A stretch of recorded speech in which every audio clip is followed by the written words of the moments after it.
I work at a big company, you know. I can work enough for both of us, so no worries. Kenneth had said that during our engagement, but as soon as we got married, he changed his tune. He and Matthew would hurl insults at me daily. On top of that, he managed the money himself and skimped on living expenses. He'd complain nonstop, even though he let me do the cooking.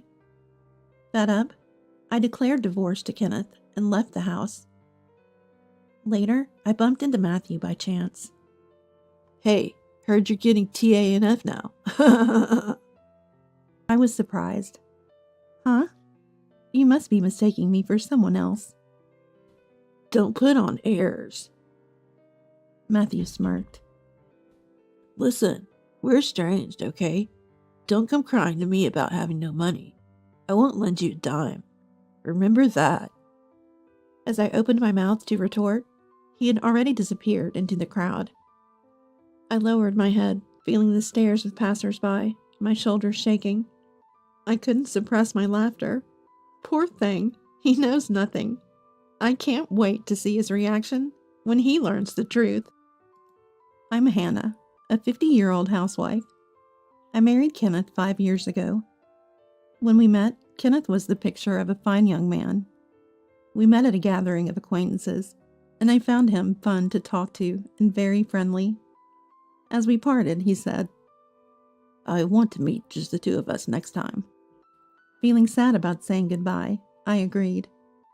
When we started dating, he mentioned having a son named Matthew with his ex-wife, who was then in 5th grade. We dined together a few times. He was a bright and pleasant boy, just like his dad. A year later, on the night Kenneth proposed, I took a leap and opened up. You know, I live with my parents while working part-time, right? The company I joined right after graduating was a black company, and it wrecked my health. Is that so? It was tough to quit, too. I think long hours will be difficult for me in the future. Then, Kenneth smiled kindly. Don't worry about it. Just stay at home. Look, I work at a big company. I can work enough for both of us. Relieved by his words, I accepted his proposal. I was glad to have met a good man and believed we were starting a happy married life. I never imagined tasting despair in less than half a year. As we got used to living as a family of 3, Kenneth and Matthew's attitudes changed drastically. They started ridiculing my actions and words in a light tone. Mom, are you bedridden again? Where's my sandwich? Matthew frowned discontentedly as he came into the bedroom before school. I had participated in weeding at a nearby park yesterday and felt ill.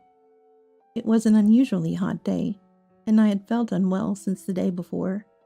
I had asked Kenneth, but he refused with an irritated look.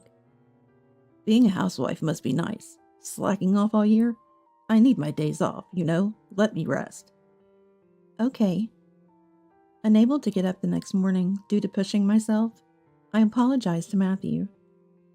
Sorry, Matthew, I couldn't prepare your sandwich, so buy one at the grocery store.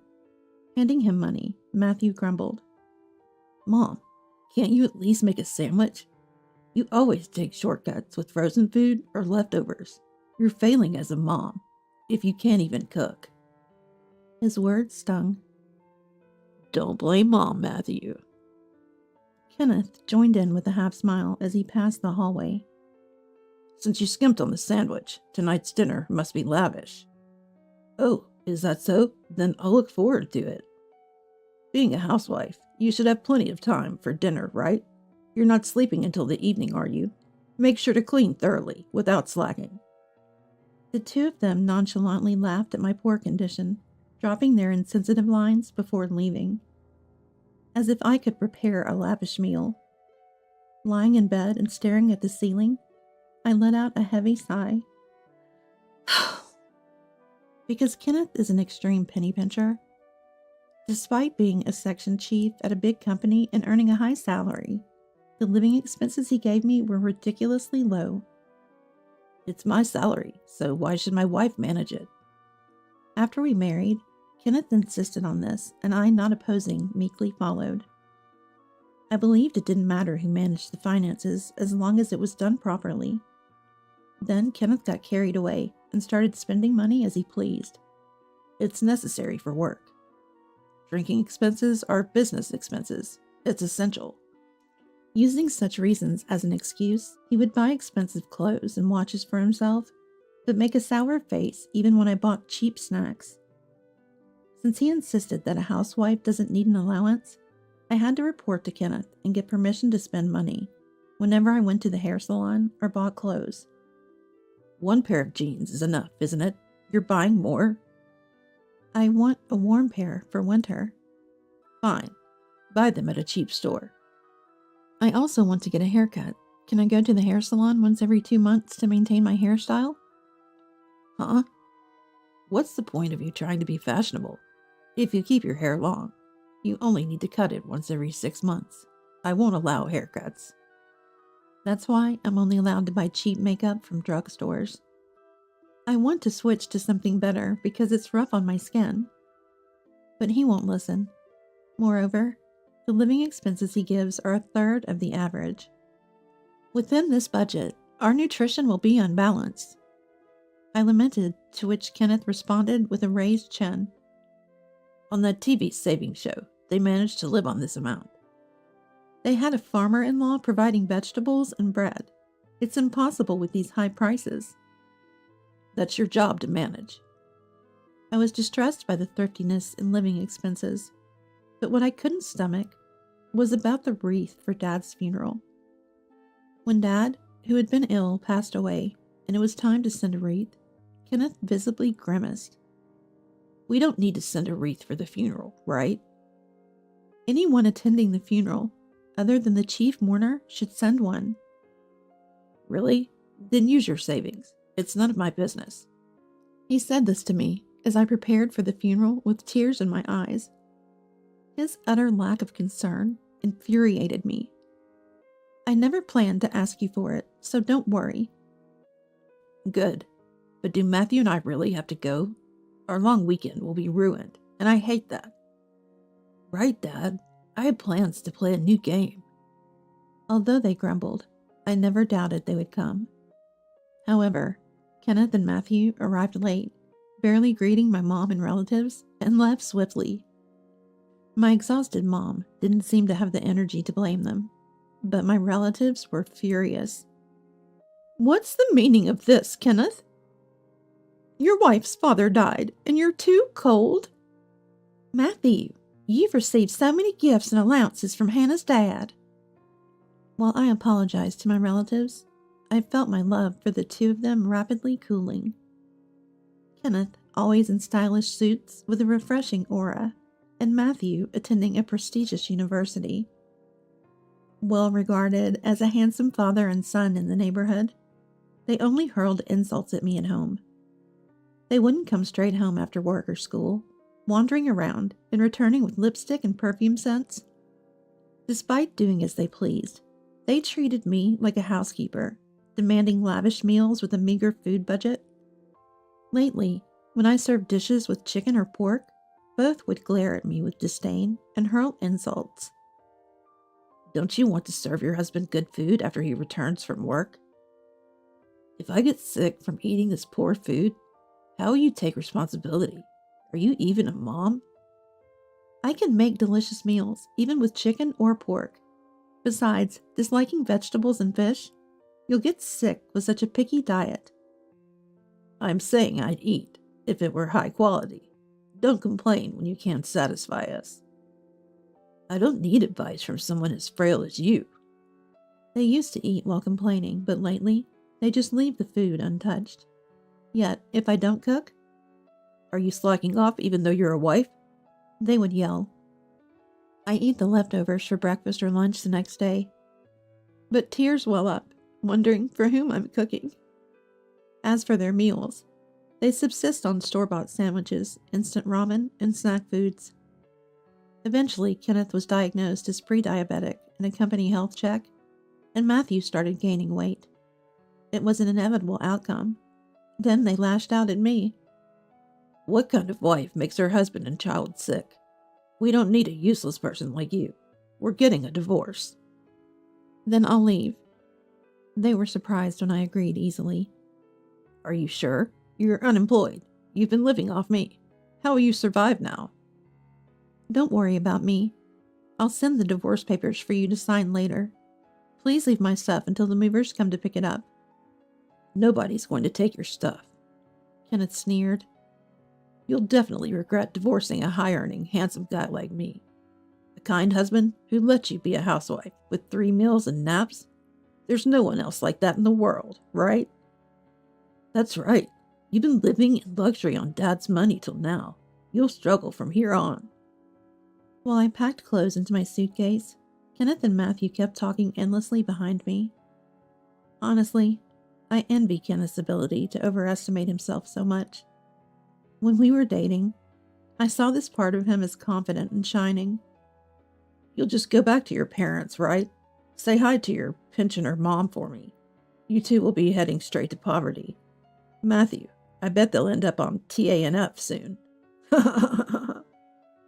Matthew laughed at Kenneth's prediction. They already reek of poverty, but with Grandma, it'll be the ultimate. The funeral the other day was nothing special. It smelled like poverty. I thought so too. Like a poor family's funeral.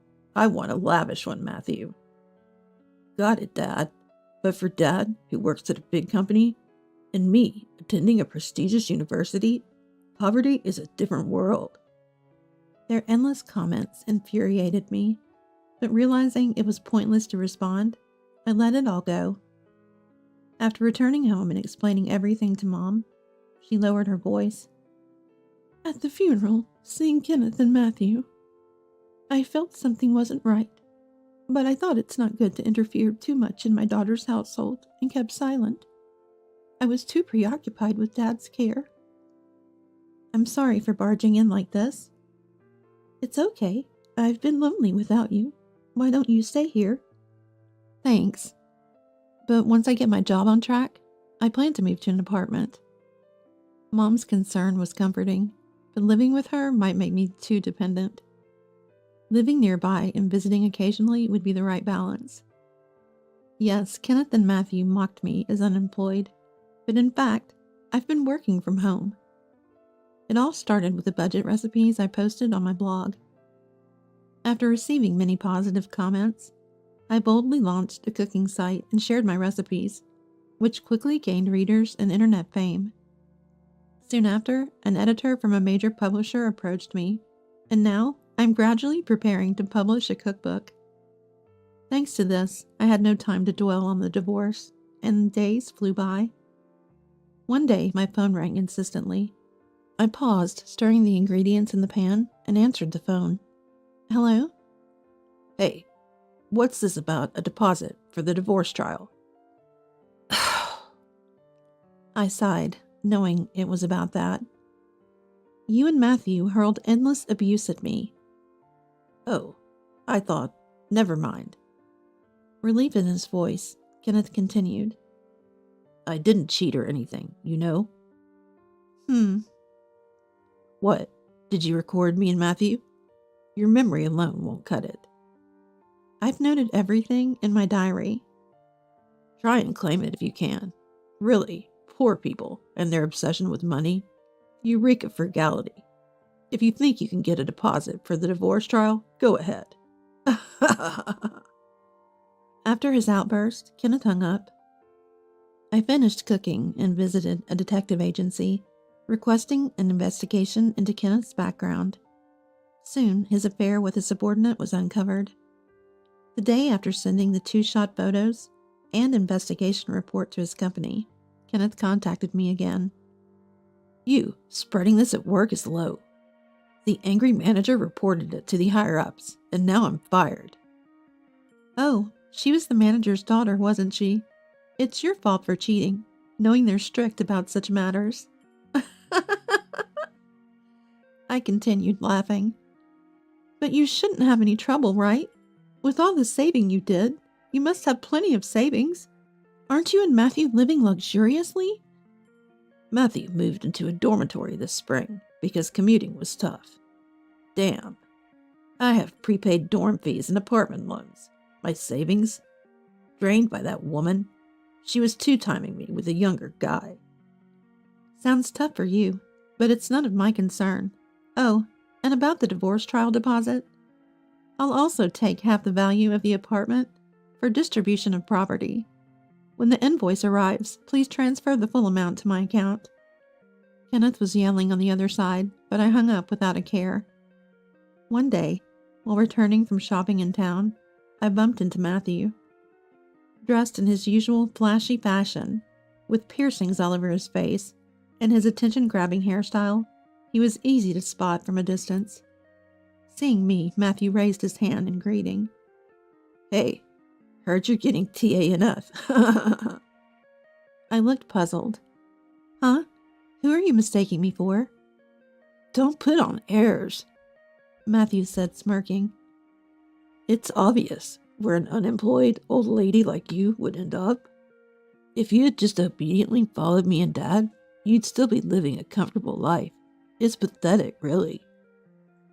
Angry, I couldn't help but retort. Receiving TANF is a citizen's right. Any one of us could need it someday, due to illness or an accident. It's wrong to look down on that. Yeah. So you're saying you're receiving it too?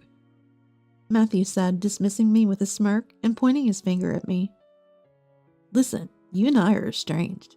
Don't come crying to me for money. Remember that. As I opened my mouth to reply, he turned his back and disappeared into the crowd. I lowered my head, conscious of the stares of passers-by, shaking my shoulders. I couldn't help but laugh. It was just too ridiculous. Poor thing, he knows nothing. I can't wait to see his reaction when he finds out the truth. A few days later, I woke up and checked my phone to find an unbelievable number of missed calls from Matthew.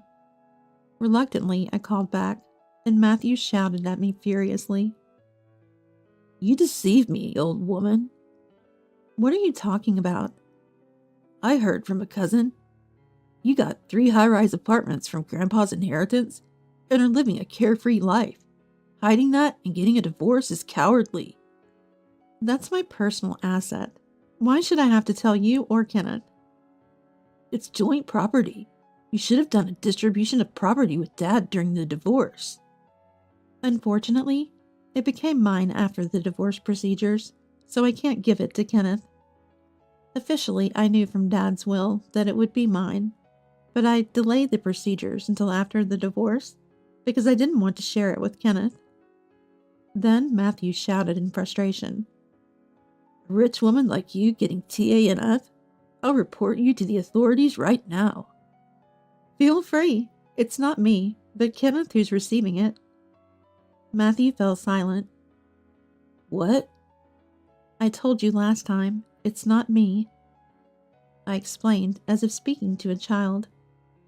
Honestly, even without the inheritance, I can live well. I have income from the cooking site and book sales I started in secret, but Kenneth, after spending all his money on his affair, had lots of payments piling up and was borrowing heavily. When his affair was discovered and he was fired, his income stopped. Are you listening? Dad's on TANF? No way. Ah! I pulled the phone away from my ear as Matthew screamed. Waiting for him to calm down, I continued. You really didn't know anything. He's too proud to tell his son.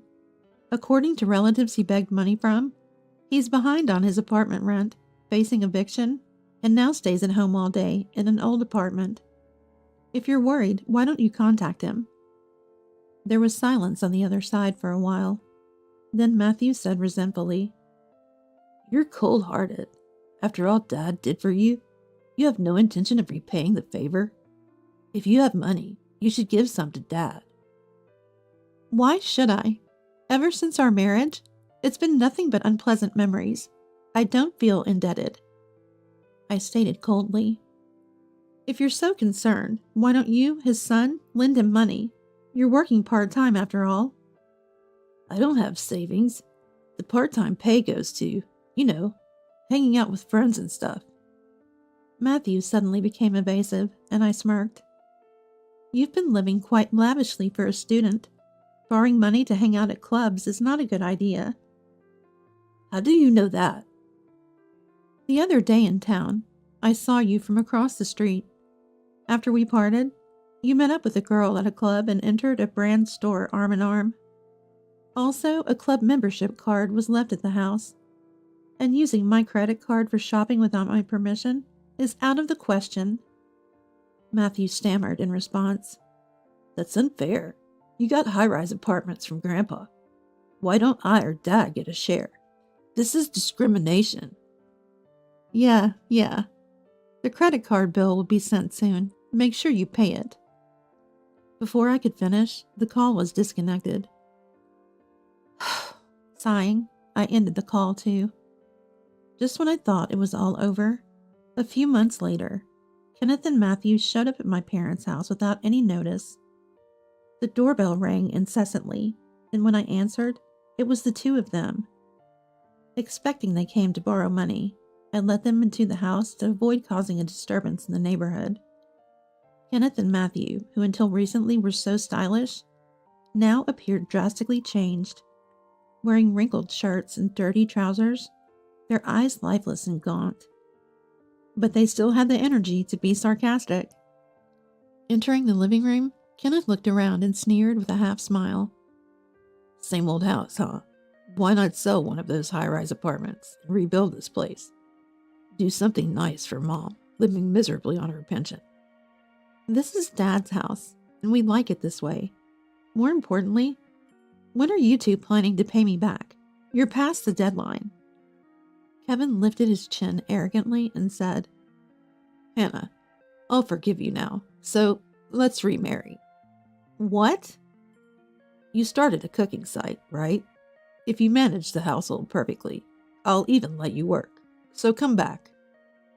Such a generous dad, forgiving the wife who abandoned her husband and child. So Mom, why not live with Dad again? Living with just two women must be insecure. Stunned, I was speechless. After a moment, intense anger welled up inside me. Don't joke with me.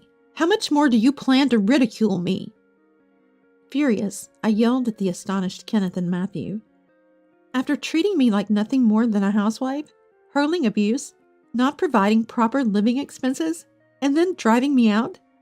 Now you want me back just because you found out I inherited high-rise apartments? No way. What? You're going to abandon us? Rich people really are stingy.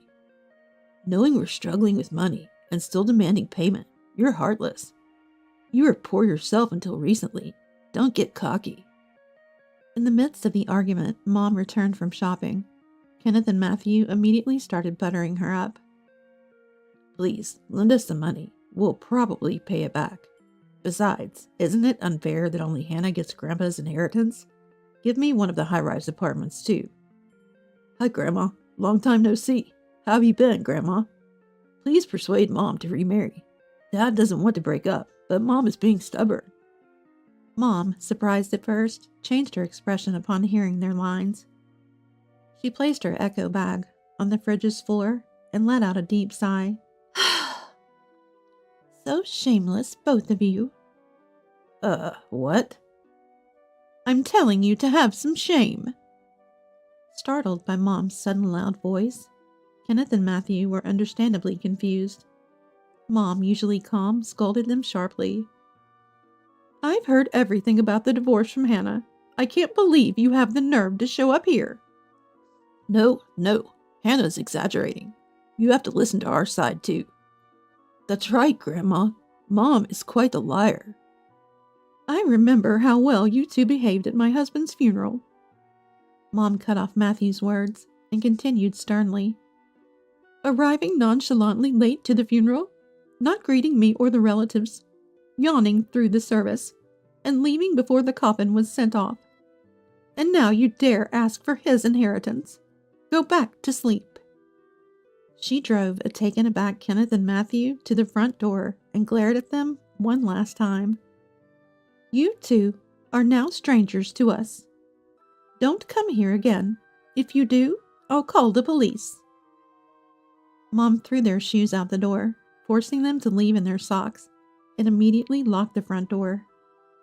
Kenneth, who had been avoiding paying me, was advised by his lawyer that a lawsuit would cost even more. Reluctantly, he finally transferred the money to my account. Even though Kenneth was fired from his job, he couldn't find another one, and the in-laws, hearing about their son's situation from relatives, stepped in to cover his debts. They visited my parents' house and apologized profusely for Kenneth's troubles. Later, Kenneth, having given up on finding a new job, returned to the countryside under the guise of helping with the family's farming. However, the story of our divorce spread through the village, leading to both children and elders pointing and laughing at Kenneth. There's thrifty Uncle Kenneth. Even with the degree from a good university and a job at a big company, what's the use if your wife leaves you for being too arrogant? The reason for his divorce from his first wife was also his reckless spending. He'll never change. Being mocked by the villagers is embarrassing. Remarry me to show them. I kept receiving such persistent messages from Kenneth, so I deleted his contact. His mistress, apparently no longer interested after the money ran out, had long since left him. I found her with the detective's help and made sure she paid the divorce trial's security deposit. I also made Matthew reimburse for the card he used without permission. Though enrolled in a prestigious university and on track to become an elite like his father, Matthew started skipping classes and playing around, leading to failing grades and eventual expulsion. His friends and girlfriends were concerned, but Matthew, in his arrogance, alienated them with his prideful remarks. He then had a major argument with Kenneth, saying, "You're my son, yet you won't help repay the debt?" Now they're estranged. Matthew lives alone in a small apartment, making ends meet with part-time jobs. Gone are the days of buying whatever he wanted and enduring sarcastic remarks despite high earnings. For me, it's a refreshing change. With my cooking side taking off and a book deal finalized, I moved to the top floor of the high-rise apartment inherited from Dad. Mom is still healthy at 73. The high-rise is close to our family home, so it's convenient if anything happens to her. I'm planning a surprise hot spring trip for Mom's upcoming birthday. Though my marriage was a failure, I want to continue having a good relationship with Mom.